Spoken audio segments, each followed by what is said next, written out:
Hi guys, it's Steffi from the Novelty Corner and welcome back to my channel. Today I'm here with the first part of my new bookshelf tour. So I did put out some feelers to see whether people would be interested in seeing me do another bookshelf tour. However, I'm going to do it a little bit differently to the way that it's been done in the past. I'm not actually going to show everything all at once. I'm actually going to go shelf by shelf and just do this over a longer period of time. Mostly that's more manageable. Also, I think it will keep the video shorter and I can actually talk a little bit more about the books that I've decided to keep on my shelves. For those of you who haven't been following me for a very long time, I am very good at unhauling books. Like every couple of months I go through my shelves and I just take off books that I no longer want to keep on there. So things that are on my shelf are things that I really do want to keep. The way that this will work is I will always have an intro where I talk to you guys a little bit about which shelf I'm going to be looking at. I'm going to show you an overview of the shelf, and then depending on how high the shelf is on the bookshelf, I'll either pull all the books off and just talk to you in front of the camera like this, or I will stand in front of the bookshelves and talk about the books. In this case, I am talking about the very first shelf, which is in the top left hand corner of my bookshelf, and my bookshelves are 7 shelves high. I actually can't reach the top shelf without some form of ladder, which also means I can't film that high. So I'm going to show you an overview of that particular shelf, and then I'm going to pull the books off and then I'll talk to you about them. All right, so we are talking about the very first shelf on my bookshelf, which is my basically everything sorted by author's surname, roughly. And this is what it looks like. Okay, so that is the first shelf. Now I organize most of my bookshelf by alphabetical order. I now also have a romance section, and then I also have comics, and there's some DVD shelves and some other bits and pieces, but the main bulk of the books are organized alphabetically. There are 30 books on the first shelf, so let's talk about them. The first book on the shelf is Because You Love to Hate Me. This one was a short story anthology edited by Amerii. It is a young adult collection, and it was something that was fun that was produced because it paired booktubers with authors, and the booktubers gave the authors a prompt and they had to fulfill it, and usually had something to do with a retelling or mythology aspect.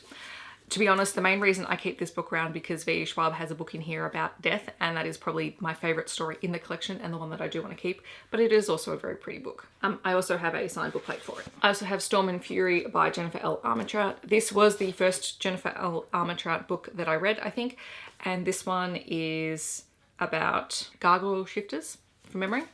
And I did enjoy it, and I do want to continue with the series at some point. I just haven't yet, so I'm holding on to this book for the moment when I continue, because I'll probably need to reread it before I do. Next up, I have the 3 books in Sarah Bailey's Detective Gemma Woodstock series. So the first one is The Dark Lake, Into the Night, and then Where the Dead Go. Ninth House by Leigh Bardugo, which is the only physical Leigh Bardugo book I've ever kept. Then I have my Jenn Bennett books. I'll start with A Lady Rogue because this one is different to her contemporaries. This is a historical sort of adventure story where the main character is on a hunt for a piece of jewelry that belonged to Vlad the Impaler. So you've got the Dracula myth in there, and I really enjoyed this one. Then there are Jenn Bennett's contemporaries, which I suppose in order of preference, Starry Eyes is my absolute favorite. This one is a friends to enemies to lovers young adult story about Zori and Lennon, who end up on a camping trip together stranded, and they have to confront all of the things that have gone wrong in their history together. Alex Approximately features Bailey, who moves to California to be with her dad, and she has an online crush with someone, and then she sort of begins to realize that this guy might be living in the same town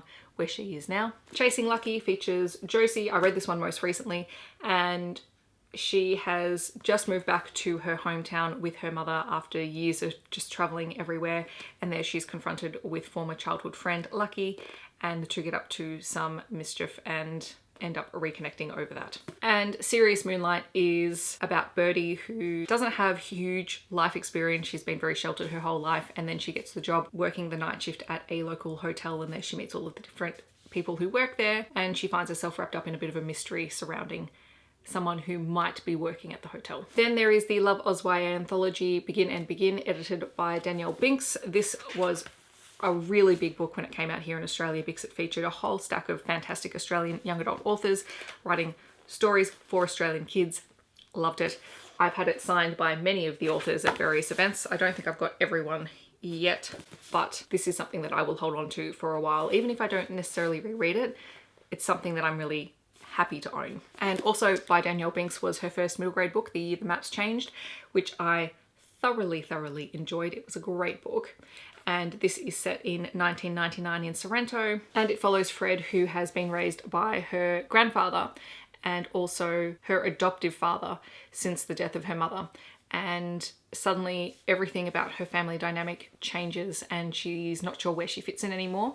And then on top of that, Sorrento has an influx of Kosovo Albanian refugees at the same time, and she becomes very interested in helping them and fighting for their rights. So it's a really great, really powerful middle grade story. Oh boy, we're at like 8 minutes and haven't even got through half the book, so we'll have to be quicker. In the Dark Spaces by Kelly Black is a Love Oz YA science fiction story about a girl who I think is kidnapped by aliens and she can't communicate with them because they don't have a shared language, so she needs to learn how to do that. The Boy at the Top of the Mountain by John Boyne is in the same vein as his book The Boy in the Striped Pyjamas, which I do have a copy of, but I've got no idea where it's gone. Obviously World War II historical fiction, quite confronting. The Diviners Quartet, which is heavy and difficult to hold up. It's a historical urban fantasy paranormal type series. You have The Diviners, which is book 1, Lair of Dreams, which is book 2, Before the Devil Breaks You, and The King of Crows. Metro Winds by Isobelle Carmody, which is a collection of her short fiction and probably the first Isobelle Carmody book that I had ever read, but I did get it signed when I met her at Oz Comic Con one year. I have 2 copies of Alice in Wonderland, this one which came in a little subscription box, and I liked it because they designed their own front cover for it and I really liked this one. And then also the hardback Barnes & Noble edition, which I love, which has the gorgeous purple leather cover and the silver sprayed edges and the gorgeous end papers. So I really love this edition. I have my Becky Chambers books. So there is the novella To Be Taught If Fortunate, which is her most recent release, which I really enjoyed, which is about a bunch of people who go into space and are exploring different planets, and instead of terraforming the planets to suit them, they somaform themselves to fit the environment. There's a whole lot more that goes on in the story. I really loved this novella. I know it wasn't everyone's cup of tea, but for me, it worked really well. And then you have the Wayfarers books. So the first one is The Long Way to a Small Angry Planet, which I think will always hold the distinction of being my favorite Becky Chambers book, just because it was the first one that I read and I fell in love with her writing style. This is a found family story set in space, and her books are all really character driven, so you're not going to get huge big plot changes within the story. There's usually one goal that they're all sort of working towards, and the story sort of meanders there. Whereas the focus is truly on the connection the characters have with each other. Same thing goes for A Closed and Common Orbit, which is the second book in the Wayfarer series. This one is probably my least favorite, but that doesn't mean that I didn't like it. It was still, I think, a 4-star read or a 4.5-star read. I just think the storyline in this one didn't grip me as much as, say, The Long Way to a Small Angry Planet or Record of a Spaceborne Few, which is the third book. This one sticks with me mostly because it deals a lot with death and what that means, and that's something that I have a real big fascination with, and just the way that people relate to death. But I think, yeah, The Long Way to a Small Angry Planet and Record of a Spaceborne Few are the 2 that stick with me, that I just come back to thinking about every now and then. So that's how I know that those ones are my favorites. Okay, we're down to the last 4 books. There is Peter Darling by Austin Chant, which is a male Peter Pan retelling, which is absolutely gorgeous. It is a relationship between Peter Pan and Hook. I cannot recommend this one highly enough to anyone. Just go read it. And then you have my Ted Chiang books. So I have Exhalation, which is his most recent short story collection, which was really interesting. I enjoy the way that he thinks up speculative fiction stories. And then I have 2 copies of Stories of Your Life and Others. Technically I did have 3, except then I lent my first copy out to someone and they kept it. So I just went and bought myself this copy, which I then reread and tabbed up again. Although said person who borrowed my book also had my tabs in the book, so I don't know what he thought of that. But Stories of Your Life and Other is another anthology of short speculative fiction. The film Arrival is based off the book, the short story, Stories of Your Life. One of my favourite films, one of my favourite short stories ever. And then I saw this edition of the book as well, and I really loved the cover, so I bought it again, because sometimes that's what I do. So those are all the books that were on that first shelf. It's going to be a lot of fun to try and put these books back together. I'm going to have to get the letter out again. If you have any questions for me about the books, or why I like them, or why I've kept other reasons why I've kept them, feel free to leave them down below. I will try and leave links to the books down below. I might try and do the timestamps as well, so you can sort of jump forwards and backwards between the different authors. I will probably do another one of these in maybe 2 weeks time, and I'll do the next shelf down. Clearly bookshelves hold a lot of books, so this is why I'm not doing this all in one go.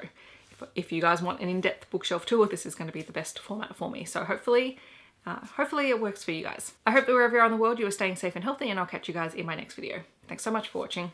Bye guys.